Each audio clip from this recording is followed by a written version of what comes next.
I'm Tim Betcher, one of the owners of True Pump, and we're going to talk about pond maintenance this morning as part of our Water Gardening 101 seminars. Like I mentioned, we're going to kind of do an overview of a bunch of different things. Some of those seminars we've already dug into a little deeper before, so you can find links to the recorded seminars there on our website.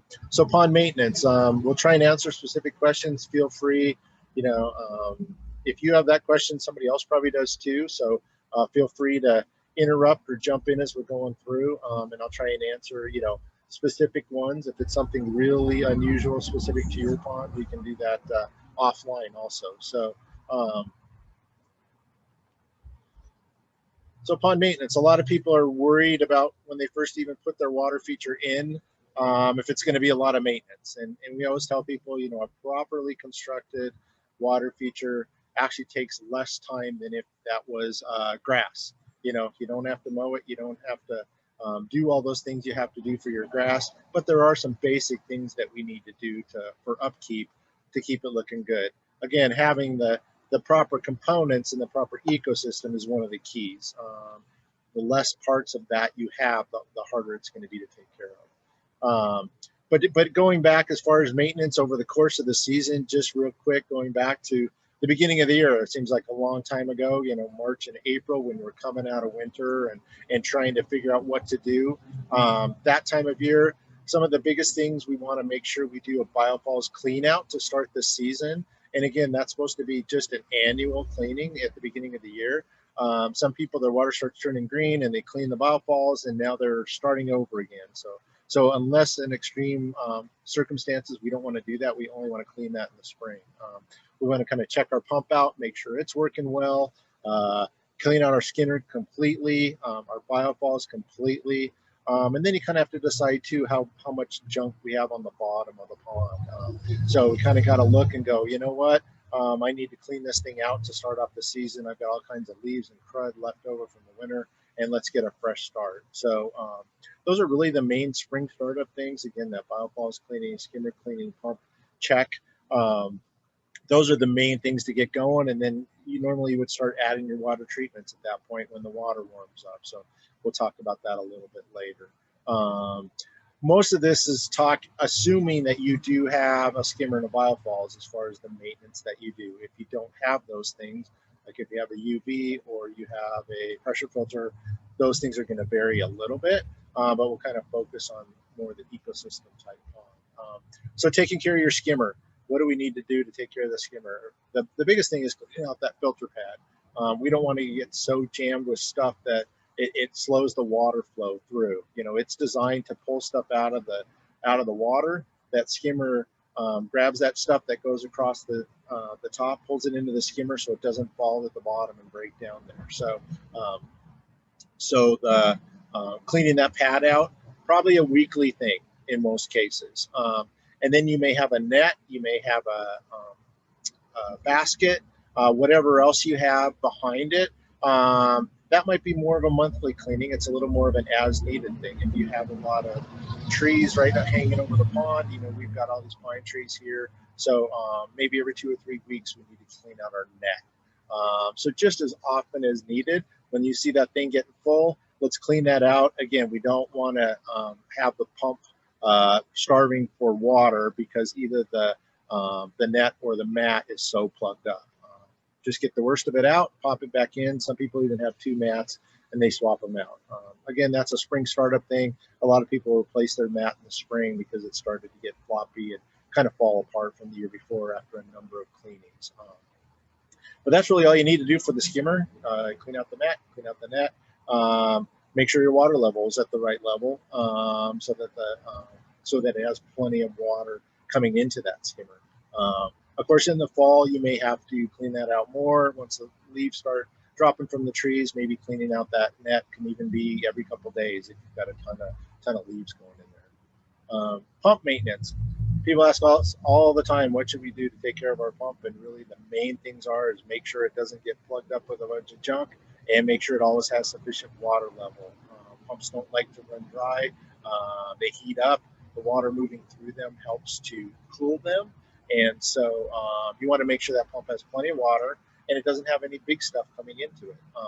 So that's what a skimmer is designed to do. If you have a pump that's down in the bottom of the pond, you're probably going to be cleaning whatever kind of pre-filter or whatever you have more regularly. But again, anytime you see the pump flow goes down, that means it's time to take a look at things.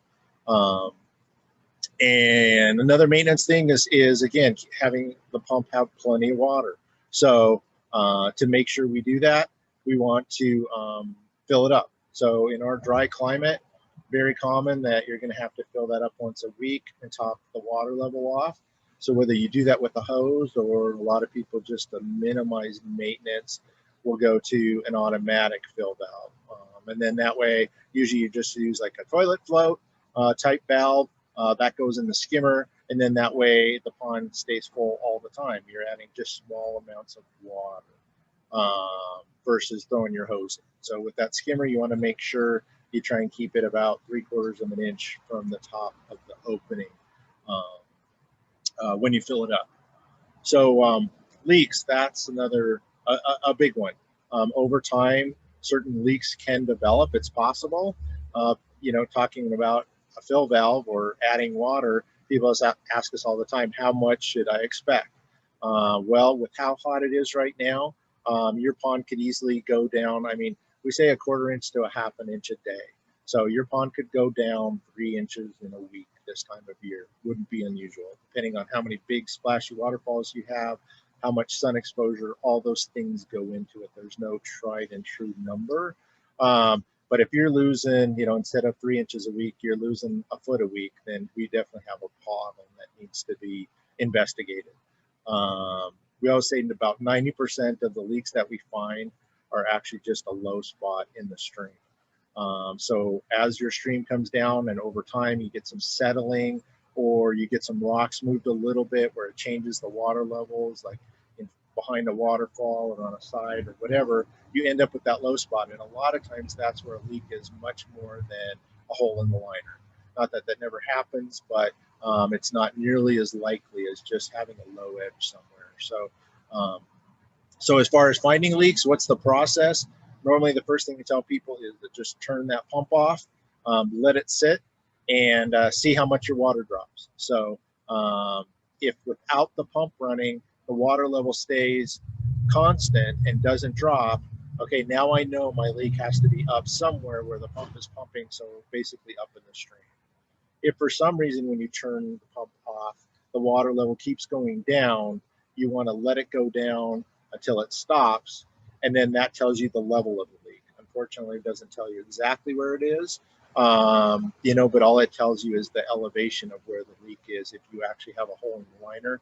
The other possibility is over time, sometimes the screws that attach the plate to the skimmer will go bad. And so it's possible, if you notice that your water level goes down to the bottom of that skimmer where that bracket is, then you would know that you probably need to reattach the front of that skimmer, and that's where the leak is there. It's always possible. The front of the biofalls could be the same thing, where it attaches there, that the liner is pulled down. And then of course the last thing is, it's possible that you have some actual damage to the liner, that there's a hole that's causing a leak. We certainly have repair kits to fix those holes. And actually fixing it is easy, finding it is the hard part. You're talking about liner that's under rocks and dirty, and so and normally you aren't looking for just a pinhole. It's going to be more than that. But as you look, you're looking for a bigger hole, and so finding that again in dirty liner that you've got to move rocks can be kind of difficult. So, any questions so far on what we've covered?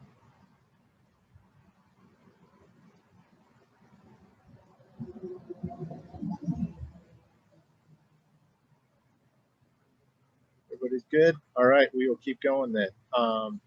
So extreme weather, I include that in here just because obviously the middle of winter when your pond freezes is one extreme weather that we'll talk about later. But even in the summer, extreme weather, like right now we're going through a heat wave.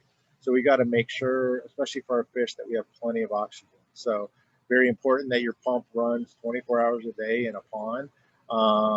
And some people even add a and aerator, just to make sure they have extra oxygen going in, to be able to make sure those fish have plenty of oxygen. The other extreme weather that we can run into sometimes is a hailstorm. You know, we get those periodically, certainly here in Colorado. We get those afternoon thunderstorms. We get some hail coming through. A lot of times that's really going to hit your lilies hard. So we get that hailstorm and your lilies just get shredded. That's a good time to just cut them back, fertilize the heck out of them, and they'll be back up before you know it. The other concern in a big hailstorm is the fish. Your fish, because of the extreme temperature drop, for whatever reason, the fish like to come up to the top. They go into that cold layer, and there's that difference there. And so we've certainly seen people lose fish because of a hailstorm. There's not really a lot you can do to protect from it. You could go out after the storm. I mean, if you actually have hail floating in the pond and try and pull that out. But beyond that, there's not a lot of extras that you can do to prevent that. But hail actually can. It doesn't hit the fish. It doesn't conk them out, but it does drop that water temperature very quickly. Adding your water treatments is probably one of the main maintenance things. I mean, I always tell people, I mean, really, you can spend 10 or 15 minutes a week on your pond. If everything's set up right, it shouldn't really take a lot more than that. So for our water treatments, the two main things we want to do is we want to beneficial bacteria to help keep our water clear, and we want some kind of string algae control. Because of course, when it gets hot, that string algae likes to pop up and cover the rocks and get those long stringy things coming up. Not really a bad thing. It's not saying that your pond's out of whack or out of balance when you have string algae. It's really part of the system. You're going to have a little bit of that even in a well-balanced pond. So remember, the beneficial bacteria is the one we do to keep the water clear. We have people going, you know, a number of people, maybe not every day, but this time of year, periodically people come in, my pond's green, and the number one thing we're going to say is add that beneficial bacteria daily. And ideally probably a liquid bacteria, because it acts quicker and will help to clear it up quicker, but you cannot overdose bacteria. So hit it hard every day until you get that green cleared up. There's other questions to ask, other things to go for. If you have too many fish, there's a bunch of crud in the bottom, all kinds of things, but primarily hit it hard with that bacteria and get it cleared up, rather than pumping it out, because 2 or 3 weeks from now, you're going to go through that phase again and you're going to have to deal with it. So a lot of times we'll just preach peace and adding that bacteria. So the automatic dosing system, the nice thing about that, if you're not familiar with it, it actually puts your water treatments in automatically. And so if you sometimes forget, or you're only doing it once a week, the nice thing about the dosing system is putting it in multiple times a day. So it's putting in little microdoses of bacteria that will help to keep the water clear and kind of keep it at an elevated level, rather than put a whole bunch in once a week. Now we're putting it in small amounts daily. So string algae control, the primary way we do that is with an algicide. You know, Profix or the Oxcape algicide are two of the main ones that we use. They are safe with fish in the proper dosage. They are safe for your pets if they're drinking out of the pond, not a problem, because there's such a small amount in there. We're putting 1 ounce of algicide in for every 600 gallons of the pond, so that's a pretty small concentration. So that, I mean, algicide is probably the main way we control things. Another one, more of an automatic type of thing, is the Iogen system, which actually adds copper to the water. So we only run that during the summer months, but it adds copper, which helps to break down the cell walls of the string algae and keep that under control. It's real nice because it just has a little keypad, and if you see the string algae starting to get a little hairy, you turn it up, you know. Say like right now, I think ours is running on 2 or 3, so fairly low. If there is no string algae, you drop it down to 1 again if it comes back, and so you can just vary it through the year. So rather than adding water treatments, it's as simple as just pushing a button. But it is more expensive to do it that way too, and the probe actually needs to be replaced every year or 2 also. Some of the other water treatments that we normally work with, I mean, if you come into the store, sometimes it can be overwhelming. People look and there's a whole wall of stuff. Like everything has specific uses, but really, you know, controlling bacteria and string algae controlling green water, and string algae are the primary things that we're adding. But sometimes we have other things that we're trying to attack, like maybe you've got a bunch of muck on the bottom and we've got something for that. Or if you're adding a large amount of water, we want to be adding that dechlorinator to make that water safe for our fish. Those are probably the primary ones. If you get a lot of floating crud in the water, we'll use what's called a flocculant to help to take that out and remove that. But those are kind of the main ones. Sometimes people ask us about pond dye. Not really a big fan. It helps to shade the water so you have less sunlight. But then you're looking at a different color. I'd rather have a clear pond than do it that way.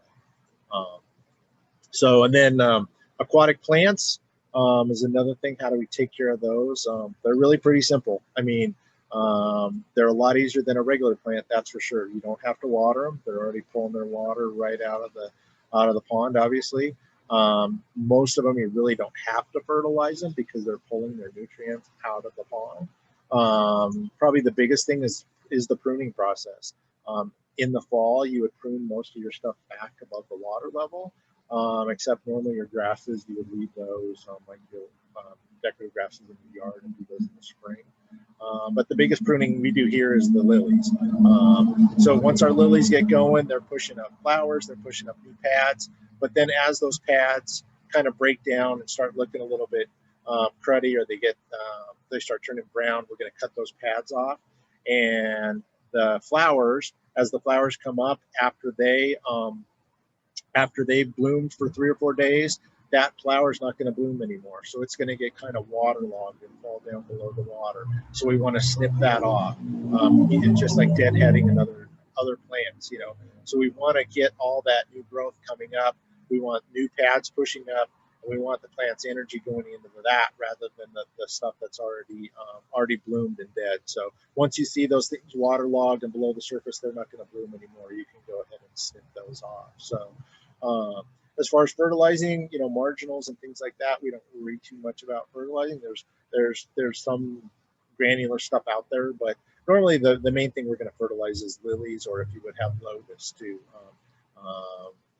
Recommend fertilizing once a month with lilies with the tablet type fertilizer. The good thing about that, it's easy. You just push a couple tablets in around each plant, and if you do that, you're going to get a lot more lily pads, and you're going to get a lot more flowers when you do fertilize them. You don't have to.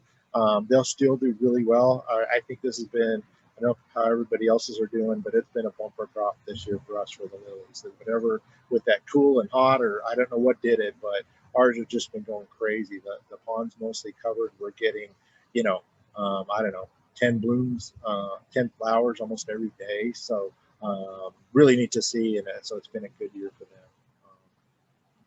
The last part of maintenance too then is what you do going into the fall and the winter. Some people will actually net their pond to try and keep the leaves out.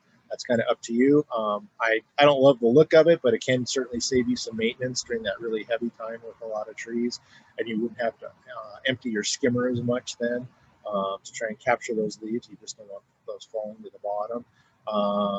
Pruning our plants is going to be part of that fall prep. And then what we do in the winter, mostly the number one question with ponds is what do I do in the winter with the fish? And really, you just have to make sure that pond doesn't freeze solid. Make sure that you have an opening, whether with an aerator or a de-icer, to make sure that we can have that gas exchange and we're not trapping any of those bad gases in there. So we just don't want that pond freezing solid. Most people, the majority of people will run their pond and run their pump all year. The good thing about that is running that pump system. Now my skimmer's still working. Anything that would fall in the pond during the winter isn't going to fall to the bottom. If I turn that off, everything's going to the bottom, and I've got a much more difficult startup in the spring to get all that crud out of there and get it cleaned up. So that's the biggest thing in the winter. We got to keep pulling the ice for the fish, keep that oxygen going for them. We keep it circulating. And in Colorado, you're still going to have some water loss in the winter too. So you still got to figure out a way to fill that pond up. Most people turn off their irrigation. So if your automatic fill valves hooked in your irrigation, that's going to go off. A lot of people just keep a hose in the garage and have whether it's an outlet somewhere where they can still fill the pond, even in the wintertime too. So, you know, the water's not only going into evaporating, but it's also going into that ice that you see around the pond too. So you got to make sure and top it off. All right, so that's a lot in a short time. So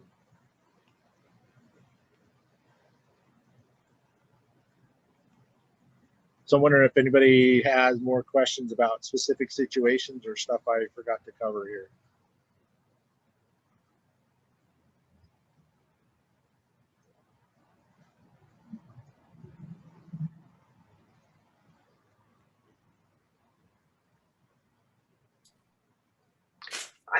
I have one in regards to when you're doing the Profix and you're doing the beneficial bacteria and the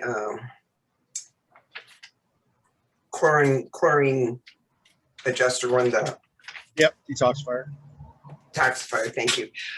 We're doing all of that, and like this morning when I went out to the pond, we have lots of aerating plants and sea lettuce and water lilies and what's the other one we have? Water hyacinth. Water hyacinths. Okay. So I feel like we've got a lot of aeration going on, and the water was kind of murky. And it's not, doesn't look like it's algae. Okay. And you still have good circulation? I mean, your pump system's going. Yeah, the pump is working great. Yeah. And I guess my guess is that's great. You have lots of pants and surface coverage. That's always helpful. It helps with shading and to take the nutrients out of the pond. But I guess my guess would still be that it's due to the heat and adding more bacteria if it looks murky. You haven't had any heavy rains or anything lately, have you, that could have washed anything into the pond? Or... Not any more than everybody else's have. Yeah, because I know a lot of people got some rain on Tuesday night, but oh yeah, we did. Yeah, so sometimes, you know, that can wash things in that kind of need to be kind of balanced out a little bit. So that's a possibility. And the other thing would be sometimes, you know, you can get a little bit of that after you add the Profix. When did you do that recently, or has it been a little longer? The Profix, well, what I learned from the first Zoom was that you didn't put the Profix in with the beneficial algae at the same day. Right, so, yeah, we want to set those off, yep. Yeah, so Profix went in on Monday. And okay. I have not been doing the beneficial bacteria every day. I never heard of that before this Zoom, so that's very helpful. And the biggest thing about that is more when you're having problems. If everything's looking good and clear, normally we would say weekly on the bacteria also. But when issues start to crop up, that's when we say let's hit it hard. So I think I would maybe do that, you know, even every other day. And hopefully that way you can get that murkiness out of there. There's one other product called Clear that kind of helps with murky water, but I would start with just doing bacteria, you know, every day or every other day. Okay, and then my other question would be is the day that I put the Profix in, how many days on either side for the beneficial bacteria to actually work? Oh, gotcha. And I wouldn't do it the same day, but the next day is fine. Okay, and then you put the beneficial bacteria in the filter basket? That's probably the easiest place, yeah. Because that way it's going right into the pump, right into the biological filter where we want it to be, and then, you know, spreading out into the pond. So that's perfect. Yep, right in there or right in front of the skimmer is the best, or the pump intake basically is the best place to go. Okay, great. Thank you. You're welcome. I have a question for you about water lilies. Okay. Ours don't seem to bloom very much, and I don't know if it's a combination of things. As our property has aged, the trees have gotten pretty tall, and they pretty much don't get any direct sun until about noon or so. Okay. And then getting sunlight probably up until, you know, 5 or 6. We also have a central bubbler that in the middle of the pond that you know, aerates everything. Sure. It's not a fountain, but it's a bubbler. So the motion on the top of the water is moving a lot. And I don't know if that's inhibiting the water lilies from blooming, or maybe I just don't fertilize them enough. You know, Yeah. so I don't know if it's a combination of three things or what. I mean, I think you've you've definitely identified the most likely things. I would say probably the water movement is still the least of those. I mean, we have a pretty good amount, and I've seen some people with some pretty small ponds where that water's moving pretty good, and the lilies still do pretty well. Probably not as much as in a still pond, but they're still keep moving. So, you know, if you've seen our pond here, we don't get a ton of sunlight. We've got all those big pine trees around there, and more of that afternoon sun, like you said, and it still does pretty well. So, I mean, that might contribute to it. But again, I'd say it's probably more the fertilizing. How often do you usually do it? Well, probably not nearly as much as I should. Do you think it's like once a month?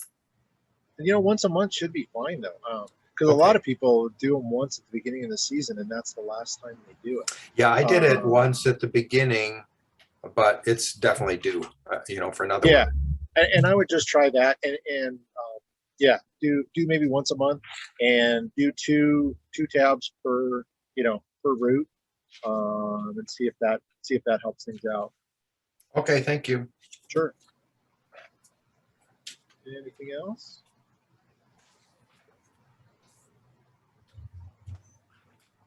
All right, we're about at our time here, so thank you so much for listening, for joining us this morning. Hope your ponds are doing well, and as always, we're here to help you.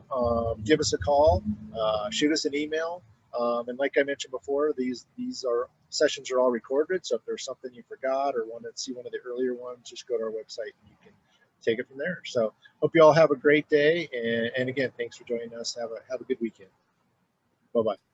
Thank you. Thank you. Bye.